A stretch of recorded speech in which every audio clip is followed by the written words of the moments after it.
And here we are, the British Embassy in Madrid with His Majesty's Ambassador, Sir Alex Ellis. Hi, Nicole. Good morning, sir. I won't do it anymore because I hear that you're not necessarily partial to sir, but that's quite a new thing, right? Yeah, it is. It's a great honour. Do feel actually genuinely honoured, but yeah, it's not something I use day to day. Well, that's nice because there are people who would like cling on to that. So you're like a normal ambassador. You're like a down-to-earth, feet on the ground kind of guy. Well, I think it's for others to judge that. Start with my wife; she'll tell you the truth. But the only people I insist on calling me Sir Alex, I have a very big Arsenal supporting family and who are not great fans of Alex Ferguson. So I say you've got to call me Sir Alex to remind them. To remind them. Yeah.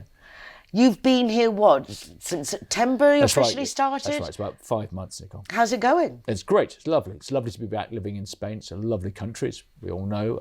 It's a really interesting job. It's a new time. You know, we've gone through Brexit, now we're out the other side. Now what are we going to do next? I've come from India, very different sort of place, very different sort of challenges. How long were you in India? About 3.5 years. What's it like living in India? Do you get to the point where you don't notice the poverty and degradation and you get, because it's a very different world, isn't it? There's very extreme. It's very different. I loved it. It's a very intense place in every possible way. It has 1.4 billion people living there. So that is, over 20 times the population of the UK. So that is a lot. I find it really stimulating, actually. I really enjoyed it. But I really liked, I've worked in Europe several times since I lived in Spain before, and I've lived in Portugal twice, and my wife's Portuguese, so it's really nice to come back. Where are you from originally? My mum's from Scotland, and I was brought up in the southwest of England. So a bit of everything, British rather than English, I would say. Well, that's nice. And politics, was this like in your vision from the beginning to go into being in this world of... Well, I mean, Nicole, it's certainly not politics. I have to be careful about that. I represent His Majesty, so the state. I was always interested in travelling. I think, I travelled abroad quite a lot. I was talking the other day to my twin sister, that's cool. Remembering our first trip abroad when we were 10 to France, going across on the ferry and what that's like and, first experience of seeing something different. And I think you either like that or you don't. And I think I knew from early on I liked it. So I was always interested in going abroad.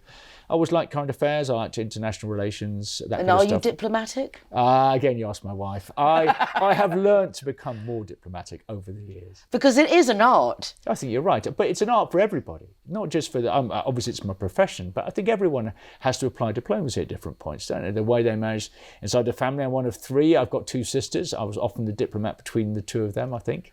I think that's what my mum would say. So I have become diplomatic. Yeah. Well, you obviously enjoy it. I do. Because you have a very happy aura about you, and you can tell when people enjoy their work. Yeah, I think you're right. You can see that you do. Yeah. What do you think following Brexit? Obviously, it's made things, I think, harder than some of us could have anticipated. Even people who voted in favour, I think, have taken a bit surprised. But the ramifications and everything that's gone on. What do you think at today's date and maybe the biggest challenge for someone wanting to come and live here or for residents here at the moment? Sure. I mean, we left the EU now 5 years ago. So I will say to my Spanish contacts, we've got to look ahead now into the new world. It's a different stage and it's a different state. That's clear.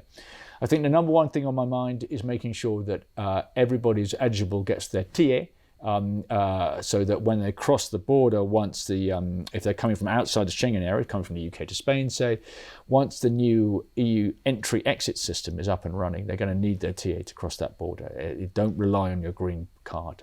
It's really important. It was very hard for me to give up my green piece of paper. Yeah. They por vida, forever resident, and I've been here since 1980, I think was the first time that I was empadronado. And I did give it in, and I got my TIE, right. But it hurt.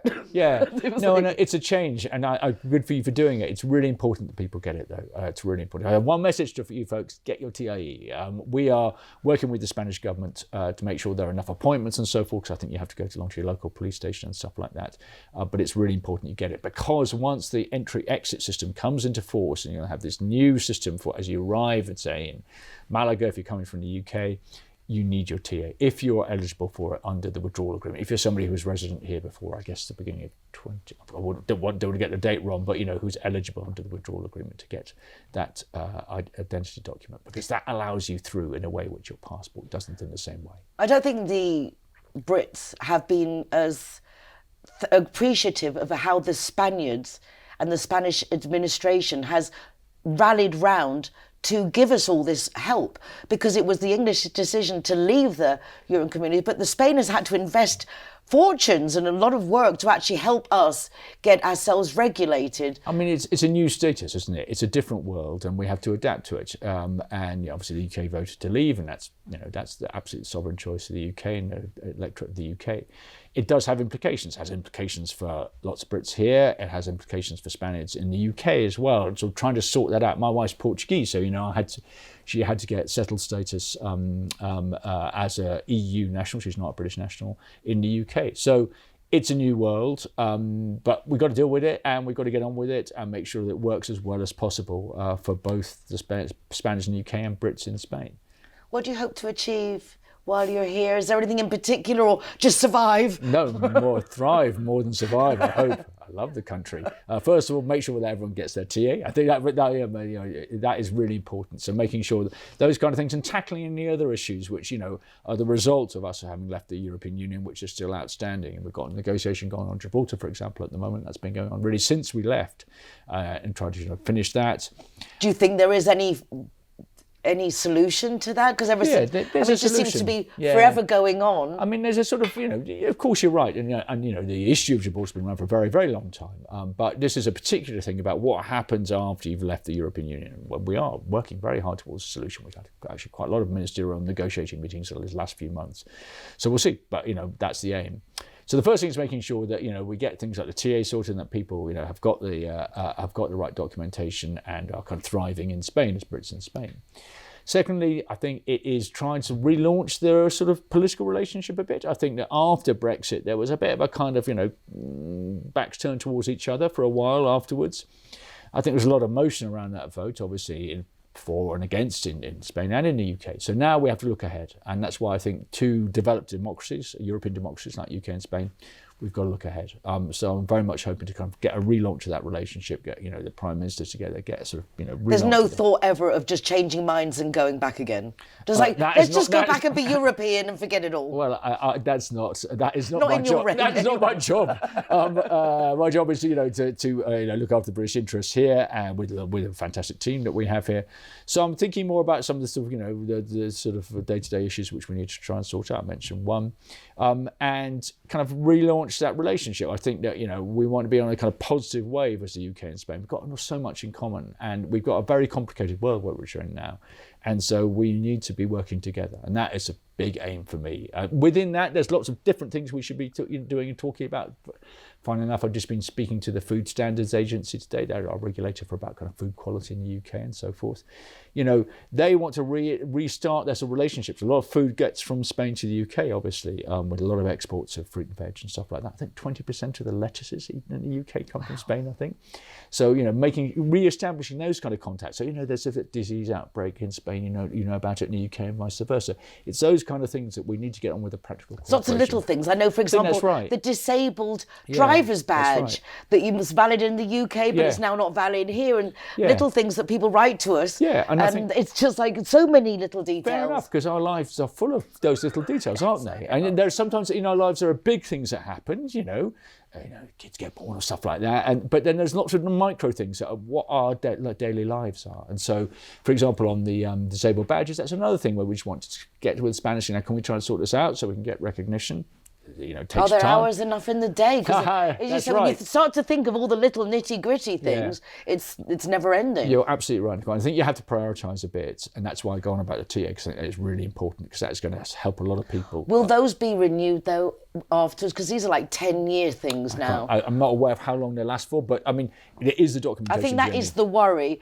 You're giving up a forever green paper for something that's got a limited date. Yeah, but I know that's what I thought about a million times. I can see that, actually. But I think once you've established your rights, because the TA has written on it that you have the rights under the withdrawal agreement from the between UK and the European Union, it actually says it on the TA itself, and that shows you I am a beneficiary under this withdrawal agreement, and then you've established the right, and so that's really important. And secondly, because when you get to the frontier, whenever the entry-exit scheme comes into force, which apparently is going to be sort of later this year, you need to have that document. That's what's going to get you through much more easily.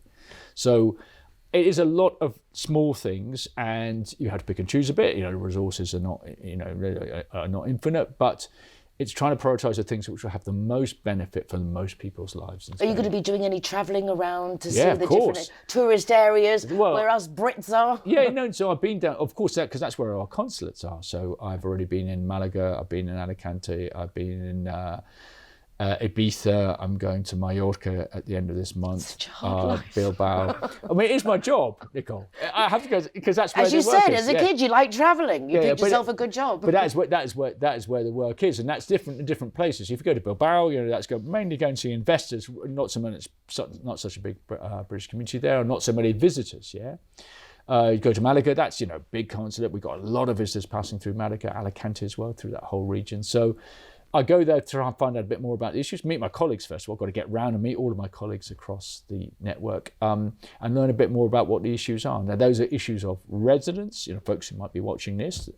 Also, the tourists who come here. We had 18.4 million visits from the UK to Spain last year. That is a lot of Even people. with all the changes and the difficulties, I think it just that's goes to interesting, show. isn't it? Yeah, I mean, because that is almost back to the record level, which was 2017.